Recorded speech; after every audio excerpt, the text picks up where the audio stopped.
Cabinda. Cabinda. Like I said, I knew him. He's a nice guy, really nice guy. And Nindy Nation, I've got 3 reasons why Abdul Carter should be the number 1 overall pick as long as a quarterback doesn't get picked. And here are the reasons why. Number 1 is Abdul's play strength. This guy went from a stand-up linebacker to coming and moving up to the line of scrimmage, playing D-end as an edge rusher. And some of the biggest questions were, is he going to be able to handle the physicality of offensive tackles down at the line of scrimmage? And man, did he prove us wrong. There are plenty of clips of Abdul manhandling O-line, playing super strong in the run, and having a plenty of TFLs, as you can see in his stat line. Number 2, and it's probably his most and special trait, is this guy's bend. This dude can bend and get to the quarterback, and it's the number 1 thing that D coordinators are looking for out of their defensive ends and edge rushers is, can this guy not only defeat the block, but does he have the athleticism to get his hips turned and get around to the quarterback? And that is what Abdul does best. As you see in his 12 sacks in his first year at DN, this guy's stock is only going to continue to rise as the draft gets closer and closer. I'm super excited about him. And number 3 is simply his speed and his athleticism.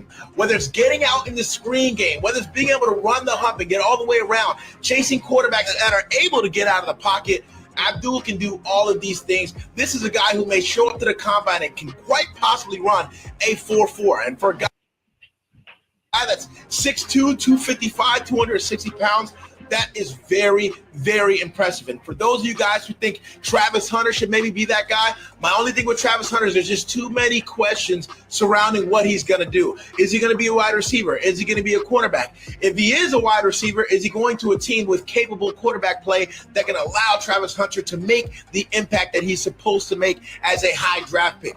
At least with Abdul, the floor is still really high because you know exactly what you're going to get out of this dude. And man, the ceiling is Micah Parsons high. So you know how special this kid is, man.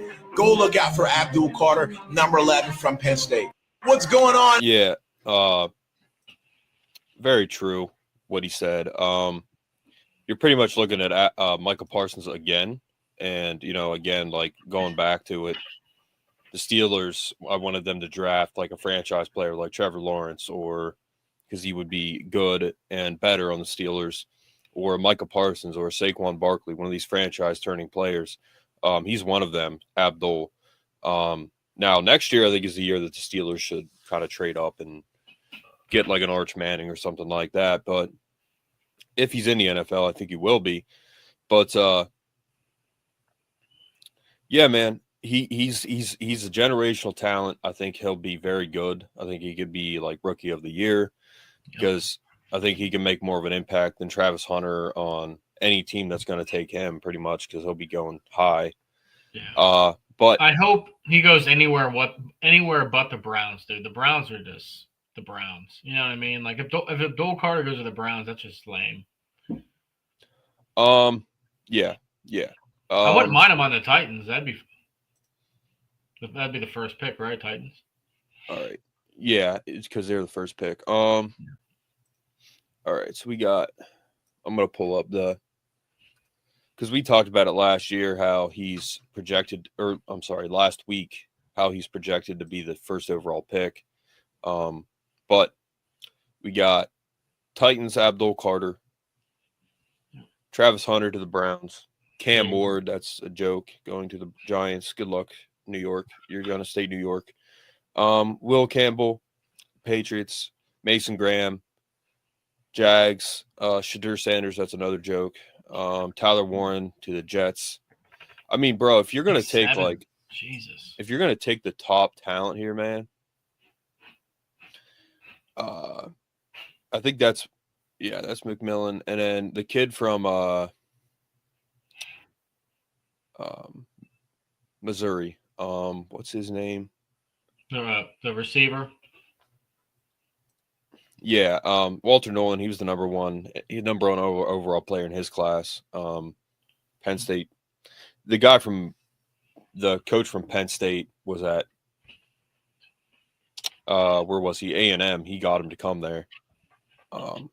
But I think you're looking at, in terms of top talent, man, like if you're just looking at Luther Burden. So you got Luther Burden probably at, like, for me, 4.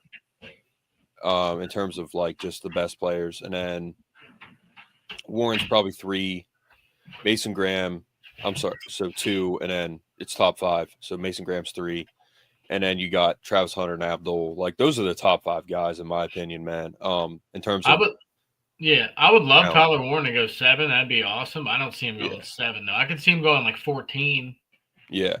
Actually, people have him going to the Colts at 14. I think I hope he goes to the Chiefs just because I hate the Chiefs. It'd be a good fit for him, but I hate him because for we him, already know. Just for him as a player, I want him to go to a team that. Well, because Travis Kelce, he might play one more year. We don't even know yet. Now I don't know everybody in this class, but like this class is loaded. That's what stands out to me. Ashton Genty as well. I don't think this class is loaded, but there's some good guys. It's not a QB loaded class, but the class overall has got some freaks in it, man. I mean, defensive tackle, defensive end is a stacked class in general. There's some good defensive ends.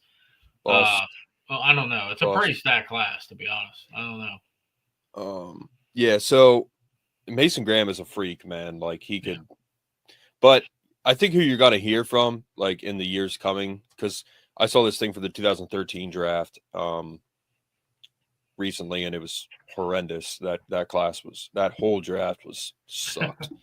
Lane Johnson's probably the best guy that came out of that class. That was not only a boring draft, but it just everyone in that pretty much was not good. D. Milliner could have been really good, but he didn't pan out. But like Abdul, you'll hear about him. You'll hear about Travis Hunter, Will Campbell, even Mason Graham. You'll hear about him in good ways. Tyler Warren, but like maybe McMillan. But you know, it's like probably Malachi too. But you know, it's like this class, man. I don't even know how he's going to do. Ashton Genty, Kelvin Banks, we'll see. But you just don't know, man. You don't know how this is going to play out. No, you don't. But it's a stacked college class, is what I'm saying. Like Walter Nolan could be good, but even Kenneth Grant, Jahad Campbell. But like you have these guys that you're going to hear about. Luther Bird, another guy. I think Penn State will have more than one or two. I think they'll have more than 2 guys in the first round. I think you're crazy if you're not looking at like a Jalen Reed or, I mean, these are value picks, but even Kevin Winston, man, if it weren't for his injury, he'd be a first round pick. That's a problem, man. But yeah. So Jalen Reed and KJ Winston will probably both go in the 3rd round. They'll probably both go because Jalen Reed's doesn't have crazy length or speed or anything, so he'll fall to probably the 3rd round. Yeah, but he's a legit player. Yeah.